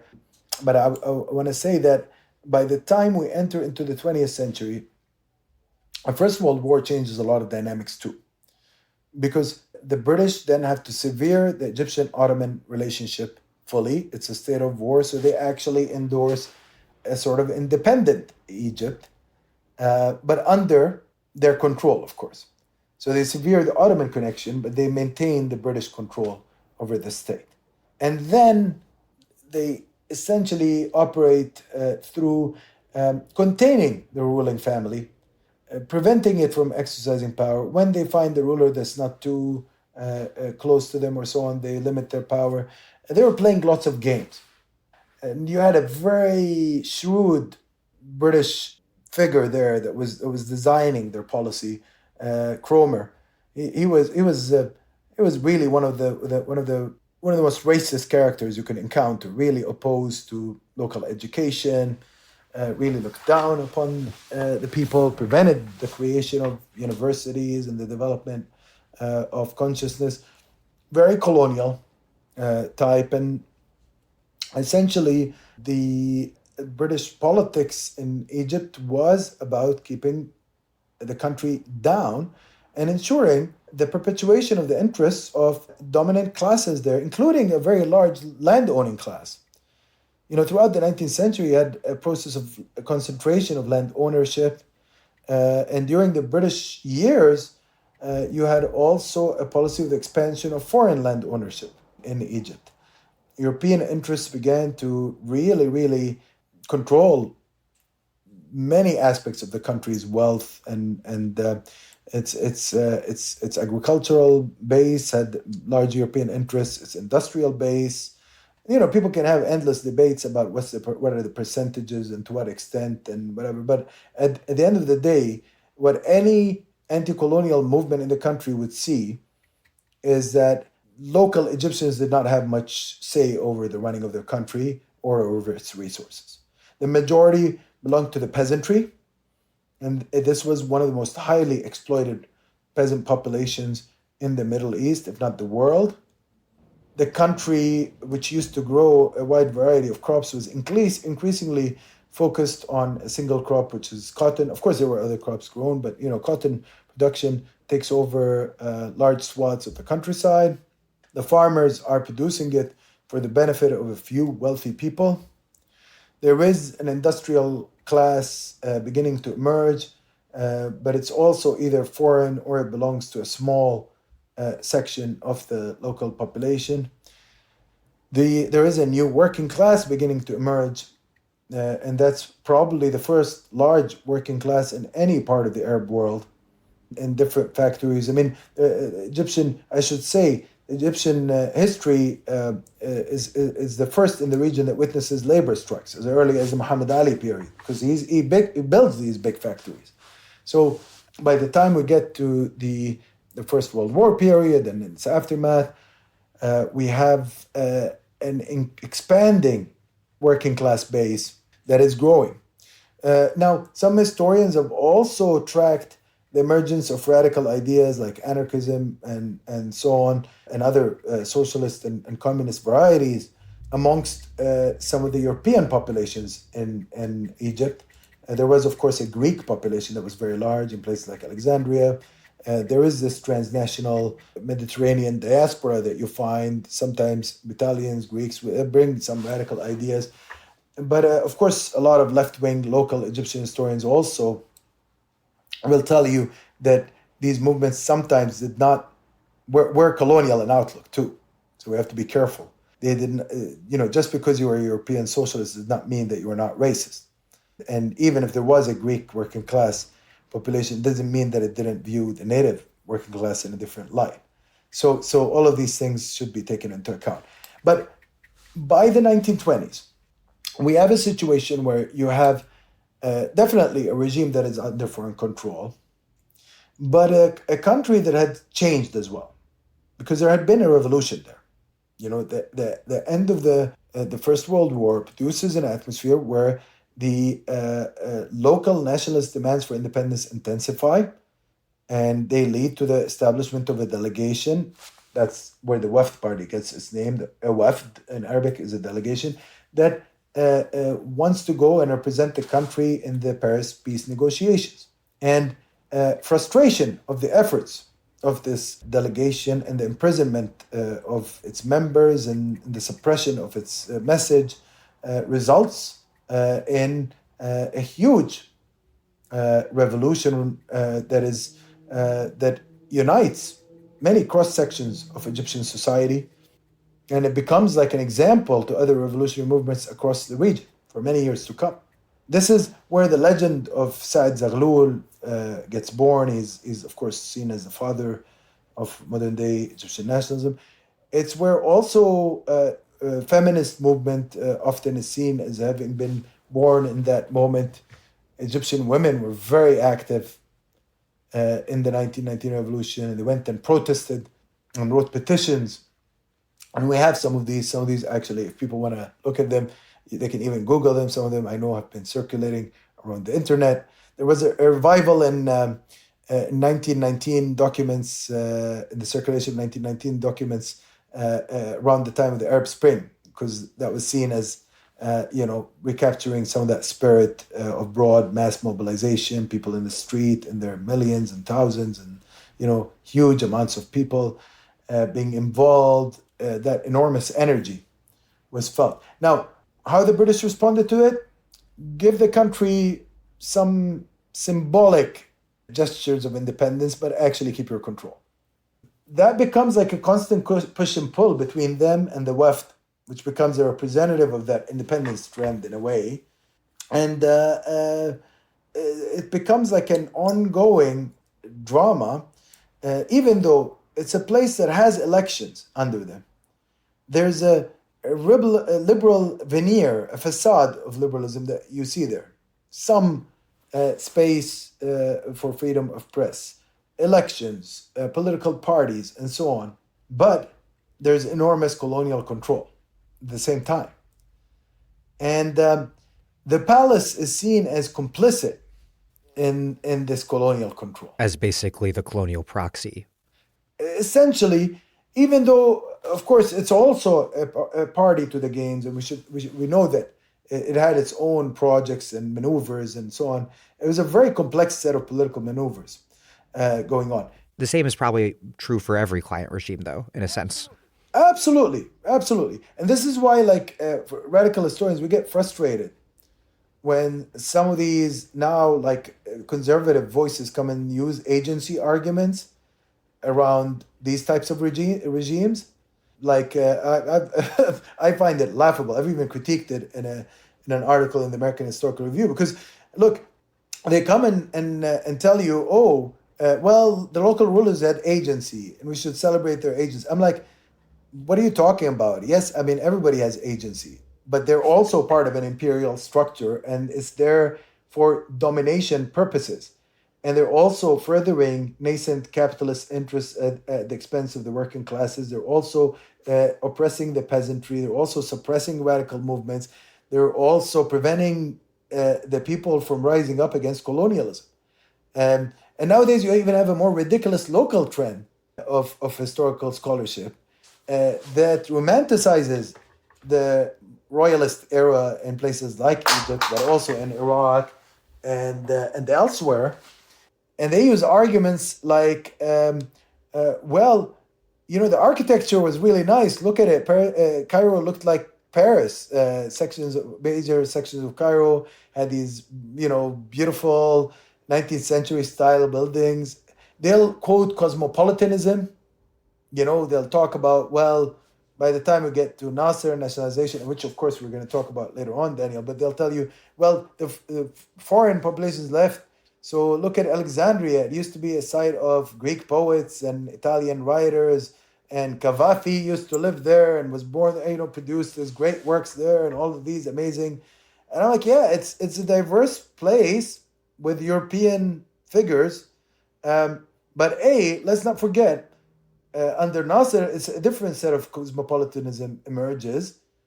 You have lots of African figures, but you guys are racist, so you don't care that Kwame Nkrumah, for example, ended up in exile in Cairo, but you like it when Gaddafi is in Alexandria, So they'll look down on the new diversity that happened, the openness to the African world and the Arab world, and all of these different trends.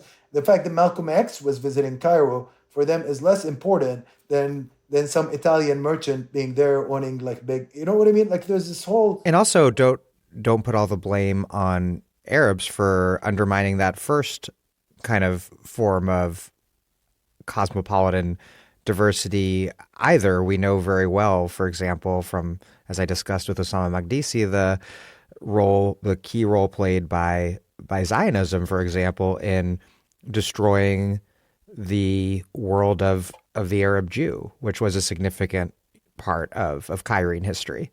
Absolutely. But I mean, the other bit to note, Daniel, is for them to talk about these things in terms of cosmopolitanism requires erasing class analysis and requires erasing the whole economic structure from the mindset. Why are we forgetting here the fact that this is parasitical foreign class that is brought by colonialism? And I'm not criminalizing every Italian or Greek that was in Egypt. Don't get me wrong also. There were many that did not necessarily belong to the upper classes and were looking for a better life and so on. But the actual logic of the structure had nothing to do with promoting diversity. That's not why it existed. It had to do with promoting colonialism and economic exploitation. And it came at the expense of Egyptians. Now, of course, you did have nationalist calls like Egypt for the Egyptians. That was even a big, banner of the Arabi movement. But that's only natural in a situation like that. It wasn't about really the important dimension of that was not hatred for foreigners or xenophobia. The important dimension was a recognition that Egyptians virtually owned nothing in their own country. Two last things I want to discuss about Egypt. First, we've talked about the Wafd Party. Where, at this point, did the Muslim Brotherhood fit into Egyptian politics? They were founded, I believe, in the 1920s. This is a big discussion, Daniel. The Muslim Brotherhood, a set of dynamics that are particular to this to itself, but also relevant to what we're talking about. They were witnessing the European incursion. They were witnessing British colonialism. The founding character in the Muslim Brotherhood is Hassan al-Banna, who was active and who was actually working in the biggest colonial project in Egypt, which is in Ismailiyah, a city was connected to the Suez Canal, of course. That's why it was established in the first place. It's a new city named after Khidewi Ismail, who was one of the successors to Muhammad Ali. And that's a place that was where these colonial relations were very evident.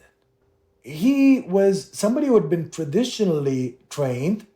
He had attended Dar al-Ulum, however, which kind of merged the traditional with the modern. It was a structure that was established as part of or by Azharites or as part of Al-Azhar, but as the kind of modern division of it that was teaching modern subjects. And that becomes a big concern in his life. How to create a modern Islam, an Islam fit for modern society, but that still conserves the core values of that society and does not adopt the colonial cosmopolitan values, quote unquote. So he did not want to emulate these upper classes in Egypt that were trying to look like Europeans, trying to act like Europeans, adopting European ways of languages and ways of speaking, and rejecting essentially their Muslim background in many ways, as far as he is concerned. So there's a big, of course, discussion about certain key moments that have influenced the formation of the Brotherhood. There's an important book by Beth Barron, who directs the Center Middle East Studies at CUNY around this. And she writes of the orphan scandal, where there was this there were rumors that essentially missionaries were trying to convert Muslim children through their orphanages that they're running. There was fear that there was local infiltration that was trying to change the character of society. That the colonial project was not now only concerned with controlling the economy and the politics. It was going to change the people themselves. That was a big fear the Muslim Brotherhood had. That's why they built a very active, social-based model of organizing and activism. You would have the mosque, you would have next to it the library, you'd have clubs and associations, you'd have teaching classes. It offered you opportunities to have an entire world that is imbued with Islamic cultural messaging, but it's using modern tools. It's using structures that we associate with civil society. It's a big civil society initiative, actually, but a conservative one. And it's essentially politically quietist, even if it's politically extremely consequential, because the Muslim Brotherhood at this point in time in history believes not in direct nationalist political mobilization to confront colonial domination, but instead believes that first, a virtuous Islamic society must be formed in order for Arabs, Muslims to throw off colonial domination. Is that right? Well, I mean, it's right and it's not right. It depends on what we consider to be quietism. It does become quietist later on, definitely. But I worry, and this is the difficulty of talking to historians like myself of movements, Daniel. For us, it depends on the period, really. I mean, what counts as quietist at a certain period does not necessarily count as quietist at another period. But you're right, for much of its history, I would say you are correct for much of its history. However, can we say that the Muslim Brotherhood never confronted or mobilized strongly against colonialism? I think it did in certain moments, and there's a reason why its leader gets killed, and there's a reason why there are moments like 1948 in which it's mobilizing a huge amount of volunteers from Egypt. It becomes the major mobilizing force to go and try to protect Palestine, for example, from falling under the control of the Zionist militias. Which later become the so-called Israeli Defense Forces, or what we call the Israeli Colonial Forces. This kind of situation, does not suggest quietism. However, they're very conservative in their political calculations. I can tell you that. They believe that change comes from mass ideological and social mobilization that happens over a long period of time. The model is really about taking over the grassroots. It's about changing society. So you change it through spreading conservative ideology and through establishing religious norms there. And that then, for them, will allow for more effective confrontations with the structures that they oppose. Their war is the war of position. Yes, I think you've actually described it better than I would. Absolutely, and I think this kind of Gramscian analysis is very essential here, because they're playing actually in many ways a Gramscian game, except they're more effective at it than the Italian Communist Party, because what they're doing is very successful for quite a long time. They know how to establish deep structures. They know how to win the battle over society. They really do. The war of position, they excel at that.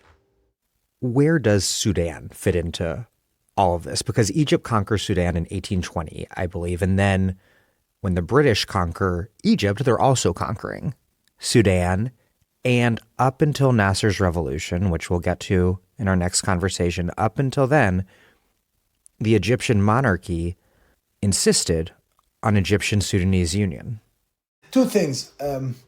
Yes, Egypt does conquer Sudan, but I want us to be careful about two things. I do worry about two trends, and they're both wrong. One trend that equates the Egypt and Sudan with Britain and Sudan.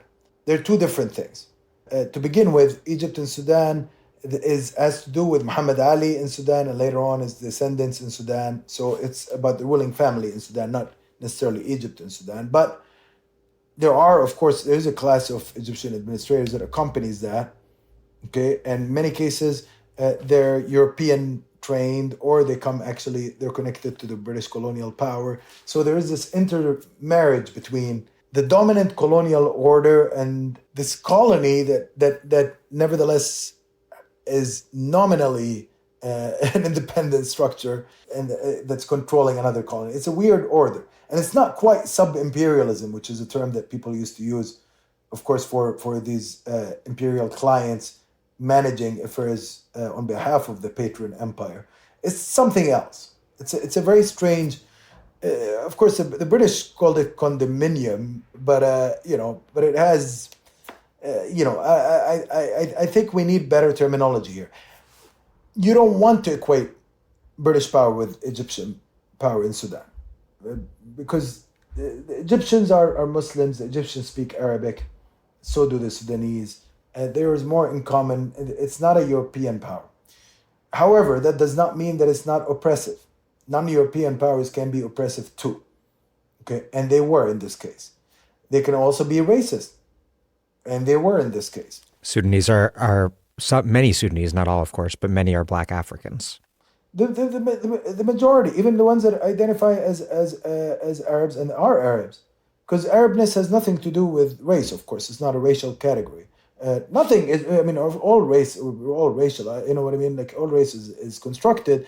But in the case of Sudan specifically, being Arab or not has to do with social categories and has to do with linguistic categories and sometimes religious categories when it comes to the North and South.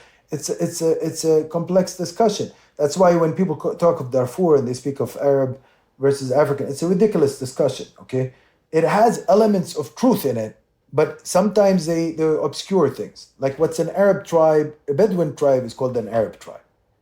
Because Arab could mean nomadic in certain settings. And settled could mean, but you could have somebody who was very, very black in terms of the pigment of their skin being considered to be part of an Arab tribe. And you have these Western scholars calling them Arabs versus Africans. It's a ridiculous conversation. It's not a racial conversation in this place. And all of these groupings are actually quite indigenous to that land. They've been there for a long time. Now, of course, there's intermixing that happens, especially between Egypt and Sudan. There's been intermixing for centuries and millennia. I mean, it's a very old relationship. This is the Nile Valley, after all. So you can't just think of it in racial terms. That's what I'm trying to say. And of course, thinking of it in racial terms is a very American phenomenon. Nevertheless, you can't cancel out racism from it.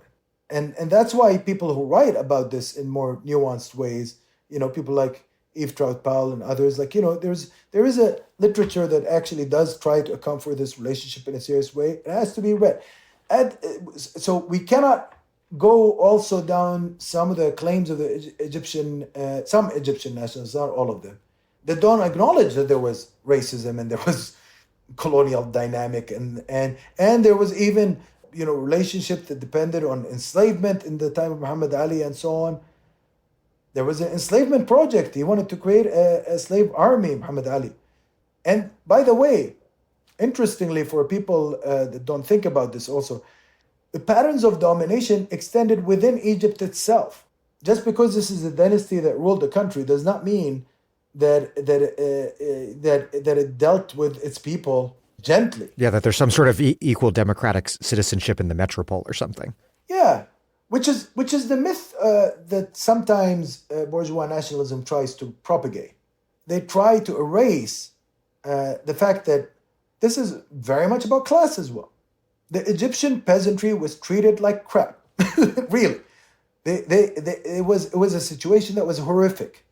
And there was a corvée system, there was forced labor, there was what you could consider here, I mean, I want to translate it to an American audience, seasonal slavery, essentially. For a good chunk of your time, you were just taken and you were told, now you have no control over your time or your labor or whatever. You're going to work for me on whatever project I pick for you. You're going to build this irrigation project, you're going to build this road, and that's what you're doing with your time. It was a horrific system, okay? And you could be flogged and you could be beaten. And and even when you're not working under this corvée or whatever, they were overburdening you with taxes, and they were taking over the land, and they were making you work for them for nothing.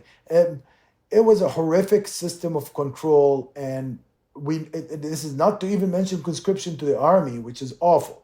And there is a big literature on this. The realities of conscription. We can have debates about it, but at some level, that dark dimension has been accounted for in the recent scholarship. So Khalid Fahmy in particular has written on the conscription side of things and how horrible it was for the ordinary peasant. Sometimes, that goes also too far. We can't just look at that and erase the other side of the equation of the Egyptian state, which is that centralization also helped get rid of colonialism. So there's all of these dimensions that we have to think about and complexities.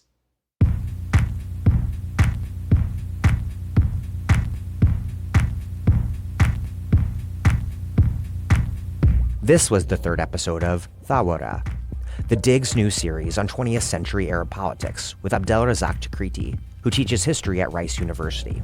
A scholar of Arab and Palestinian revolutionary movements, he's the author of Monsoon Revolution: Republicans, Sultans, and Empires in Oman, and the co-author of the Palestinian Revolution Digital Humanities website, an incredible resource that will be back online soon.